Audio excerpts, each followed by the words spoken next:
So thank you for attending. My name is Michael Linzar. I'm the CEO of Reinteractive, and I want to show you a webinar that we have today. We're going to keep it fairly short and sharp, about 20 minutes, all about managing risk in software development. And what we're doing at Reinteractive is we build software projects for our clients. We've had many tens of millions of dollars invested into building those software platforms. And over the years, we found out things that you can do, especially at the start of the project, that will reduce the risk of your software project failing or not achieving its targets and goals. And in this webinar, we're going to go through that and come up with some ways that we can help you hopefully launch a new software project with less risk. So thank you all for attending, and let's get right into it. All right, so first off, Reinteractive is a web development and design team that puts communication first. This is actually the number one issue with software development risk, communication. Most of the time, I've walked into a project where it's going wrong or it's not quite working out right or the risks are getting too big. The problem has been that the stakeholders and the developers and everyone involved is not communicating enough or efficiently. And this quite often leads to the very start of the project where all the details and information wasn't gotten together in order to get the information needed so that the project could be a success. The main reason for that is that different stakeholders have different definitions of success. The financial controller's success metric would be within budget. The product owner's success metric would be lots of users using it and being happy. The developer's success metric might be a challenging project that they get to learn something. You know, there could be all these different conflicting measures of success, and getting that organized at the start of the project is very critical, and we'll be talking about that in this talk. We've delivered software used in more than 2 million applications worldwide, over 200 applications built ranging from enterprise applications to large scale ones, and we're both an Amazon and a Salesforce partner. So we've got a very wide range of competencies. Today's speakers, myself, Michael Linzar, I'm the CEO and founder of Reinteractive. I've done a lot of software development over the years, and Kerry Essen is our technology consultant at Reinteractive. He goes out and helps people figure out what does this project need to do, what are the success metrics, how are we going to make sure it's a success, and that's why we're giving this seminar. We're going to tell you all about that. So there's this great quote by Larry Page: if you're not doing some things that are crazy, then you're doing the wrong things. Software development could be considered a bit crazy. I know that sounds a little bit weird coming from a person that runs a software development company, but the truth of the matter is when you're going to go develop a software application, the main reason you're developing it is because you don't have it. I know that sounds really stupidly obvious, but it's true. You don't have the software that you need to run your business. Furthermore, that software doesn't exist anywhere. Otherwise, you just go and buy it. You wouldn't be developing it. So the whole process of software development is actually a high risk process of how are you trying to build something that no one else has ever built before in the history of humankind. And we're now in a position where we're trying to build this thing onto a set of requirements that quite often are moving at the same time as we're trying to deliver the software project. So it's a pretty crazy thing to do. However, you can take that and you can mitigate and manage that risk.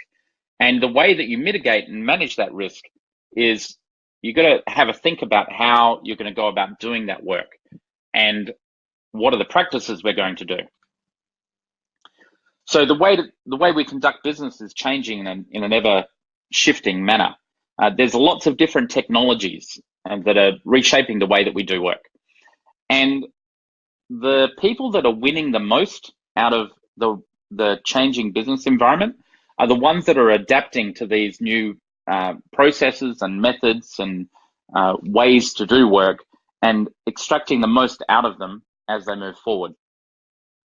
When we first started Reinteractive 9 years ago, Agile software development had only just become a thing a short while before. And this idea of continuous feedback loops and getting the developers talking directly with the customers and working out the feature and getting it shipped as fast as possible so that you can fail fast and get the data back as quickly as possible. This was all brand new. And it took quite some work for us to get that sold into many companies as a process of moving forward. And one of our first adopters, believe it or not, was the Australian Broadcasting Corporation. They had a very traditional software development model for their existing online store. And we went in and we helped them implement an agile process for their new e-commerce solution that they built out. And we helped them build that in a very short period of time. And it was a huge success because they were willing to pivot and adopt a new paradigm, a new way of doing things. So why is risk management critical? So the main problem here is that all of these new business practices have an inherent risk. You're doing something brand new and you're doing something maybe untried, even if it's untried within your organization. So we're building software, we're taking these new business practices, we're going to create a new system within the company that hopefully will improve efficiencies, but there's a lot of risk involved. Well, the good news is that there's another good quote here, that the biggest risk is not taking any risk. And that also leads towards how, if you're not going to disrupt yourself, someone else is going to disrupt you and your industry. So it's much better to take some risk and figure out how are you going to move this thing forward and get that new software built. So a key thing is to identify some of the sources of risk around your software project. So we've got some schedule risks. If your project is critical to the company's success, as long as it's delivered by a certain time, then that's a schedule risk. We have to have it done within 3 months, 4 months, 10 months. That risk is going to directly impact your budget. The faster you need something done, the more chance there is that you're going to produce the wrong thing, and the more expensive it's going to cost because you're going to need more developers to do it. The second main type of risk that I hit all the time is a budgetary risk, where the client comes and they say, well, we want the application to do all of this, but we only have this much money available. Well, the problem with that can be that your budget might not be big enough to be able to achieve the outcomes that you want your software project to do. And it's sort of like you might be trying to build a car, but you only have budget for 3 of the 4 wheels. Well, it's not going to work very well. It might still get you to the shops, but it's not going to be very safe. So working out which, it's more important on a car, for example, that you have the steering, the brakes, the engine, and all 4 wheels working. But you don't really need the radio and the air conditioner or even a windshield. You can still operate the thing without a windshield. You probably don't actually need a roof. You don't really need a paint job if you can just get it from A to B, and that will get your job done. So that's some areas where you can start modifying the deliverables to fit within the budget. One of the major problems we have in software development in the modern, 2019 era is that every one of our clients and every one of our clients' clients are used to incredibly slick, sophisticated web-based software. They use Facebook, they use Twitter, they use their internet banking application, they use all of these things, Instagram, that have amazing user experiences, that everything just works. You click this thing and it pops up and it dynamically updates that and does all of these things. The thing that people aren't aware of is that millions of dollars a week is spent on developing those things. They're not done for free. They don't just appear. And quite often, you don't need a lot of that to get the job done.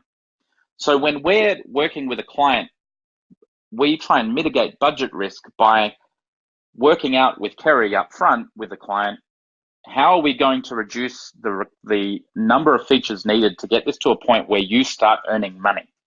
And that's really the key thing. How can we get the software to a point where it's earning enough money that it becomes self-sustaining, where the revenue generated exceeds the ongoing cost of further feature development? And at that point, your budget risk might not go away, but it approaches zero. Another major type of risk, jumping over to the left there, is a market performance risk. So does the market want this product? It's all well and good to say, I want to build a better mousetrap, But if you go and spend $1 million building it and it turns out that no one actually wants it, then why did you build it? You just wasted $1 million. We try and mitigate that risk by doing a whole user experience and prototyping process where we build out your application in a very quick and high-speed manner that then allows you to go and test that with customers and make sure that they actually want to buy it. Another type of risk is technical risk. You want a product to do ABC, but it's just not available. You can't do it. We had a client approach us 2 years ago and they wanted to build a mobile app that did a certain type of thing. And I can't say the thing because it's still under NDA, but I said to the person, look, I'm not sure if we can even technically do it. So what we did was we did a 3-week development sprint right up front, just to make sure that what they wanted to do was within the technical bounds of reason. And for that particular client, we found out that both Apple and Android would not let you do what the client wanted to do. So the client only spent 3 weeks worth of work to find out that they couldn't do what they wanted to do, as opposed to spending 6 months of work and finding out that it was impossible. The final type of risk is unavoidable risks. They're the ones that you just have to deal with. The market changing or global recessions or whatever. The goal is let's get all those other types of risks as small as possible so that you can deal with those unavoidable risks and just handle them as they come up. So the problem with most software delivery is that it fails. There was a 2015 study by the Standish Group across 50,000 software projects that found that only 29% of projects were successful. And success there is defined as on time, on budget, within scope, and of value to the end user, which is a pretty steep requirement for successful on time, on budget, but still only 29%. 52% had major challenges and 19% failed completely, which is pretty mind-blowing when you consider that out of 50,000 software projects, just under 10,000 of them didn't even make it into production. They just failed fully. And then only 20,000 of them, 15,000 of them were successful. So when you're going to a software project, the odds are against you that you'll have a successful project. So your job as a project lead is to figure out how to make software delivery become easy. How do we make it not fail as often? And we've come up with a few points around what makes that possible. So to make something easy, you got to not make it hard, right? Oops, I've gone a bit too far. Let me go back. To make software development easy, you got to make sure it's not too hard. So some of the things that make software delivery hard are a wrong or missing completely planning process. So you haven't actually gone through the process of planning how you're going to build this application, what's going to get done, what are the key results, what are the key features, all of that sort of stuff. Developing in a waterfall manner instead of agile, that makes a software project hard. If you're building software for the space shuttle or a rocket, absolutely do waterfall. If it's mission critical and if there's a mistake and someone dies, then you probably need to use waterfall. But if you're building a web application that handles people's photos, you totally can be agile and get things done. Even financial applications can be quite easily agile because you can always roll back a transaction. You can always fix things. So the more that you go away from agile towards waterfall, the project becomes harder and longer and takes more time. Another major risk or a reason a software project becomes hard is a poor development team. I once had a client who came to us and said, look, you're really expensive. I can get an offshore team for 1/10 of the price. And I said, well, if that's what you want to do, go for it. And they did. And they went ahead and they came back to us 6 months later, having spent the same amount of money with them that they were going to spend with us. And the project was a failure. They came back to us and we rebuilt the project from scratch. And it worked. But they had chosen price over quality and been burnt. Now, that's not always the case. I do know of some good offshore teams. That's not the point. But my point is that client didn't vet their development team and was blinded by the price as opposed to the quality. Another point was low quality code. We had many situations. We actually offer a code inspect service where one of our senior developers will go through line by line your Ruby on Rails application and make sure the quality is high enough to actually look after your code base and get things done. So that's where a major risk can come into it. One of the things we do at Reinteractive to actually mitigate that is, as the developers are developing the code base, another developer reviews whatever it is the first developer wrote before it gets sent to the customer. This helps mitigate any quality concerns because we can catch bugs, we can make recommendations, we can improve that code. Another one is unrealistic goals. You know, we need this developed in a month and it's a 4-month project. Well, you're just setting yourself up for failure there. That will become an impossibility. You can get something delivered in a month, but you've got to be really specific about what features absolutely have to make it. And perhaps we launch with, as I said, 4 wheels, a steering column, the car frame, an engine, and brakes. There's no seat. You have to sit on the steel crossbeam, and there's no seat belt, so you can't drive very fast. But we've got the thing launched, and now as it's going, we can start adding in some of those other features. We can add in a seat, and we can add in a seat belt, and we can put a roof over you, and we can start doing that as it's getting developed. But figuring out what that minimum set of features is really critical at the start, because that minimum set of features has to fit within the budget of what you're trying to do and fit within the time. And finally, the last one is not understanding software development. We had a client that had a lot of trouble with this, where they didn't understand that as you add new features, it opens up possibilities of unexpected bugs and things like that, and they just didn't get the software development process. So we do a lot of work at Reinteractive in training our clients on how does software development work and how can we get them to help make the project work. So I love this quote from Mr. Buffett, that risk comes from not knowing what you're doing. And that's where we try and guide our clients through a process of figuring out what it is they need to do and figuring out the process forward. So the solution is what we call our disruption workshop. And what it does is it goes through a whole process of handling all the various aspects of the software development planning process up front. So it gives you good discovery in the planning process, and then we follow on with that with our own software development in delivering an agile manner with a world-class team with high-quality code. We help you set realistic goals, and we give you a guided process to that software development. But the key part of the risk management is that first step, the good discovery and planning process. And to talk more about that and how we actually go about doing this in a multi-step approach, I'm going to hand over to Kerry, and he's going to lead you through the workshop steps point by point. Over to you, Kerry. Thanks, Michael, and thanks again for everyone for joining us. So look, what we'll do is we'll take you through the process of the workshop. And I think it's important to point out that with this process, this process can be followed by anyone. I suppose the key thing here is the experience that comes behind running these processes and knowing the ideal outcome that comes from those processes. So the very first step that we have to take on board is the ideation process.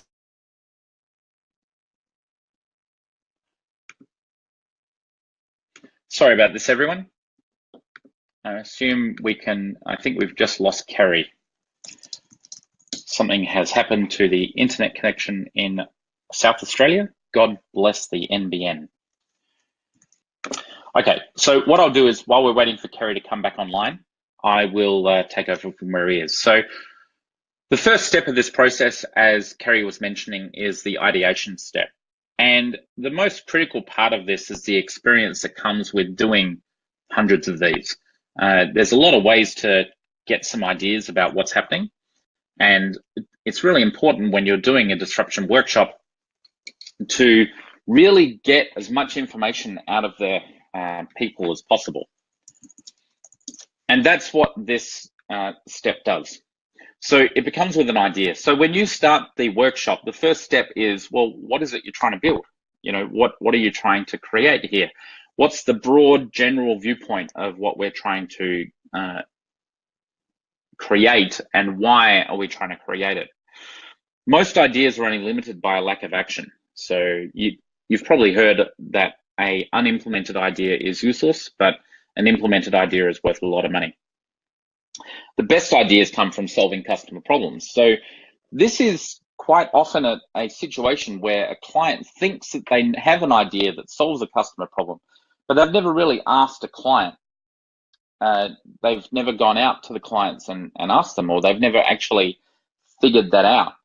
And it's an important aspect of getting that problem solved is making sure that you've got ideas that are coming from your problems. So in the ideation workshop, the first step is coming up with 5 ideas. So you might actually have one idea when you first start. We actually work with you to come up with 5 different ideas that then sort of compete with each other to figure out how are we actually going to, like, which one of these has got the most likely chance of winning. It might end up being that first idea that you came to the workshop with, but it also might be one of the other ones.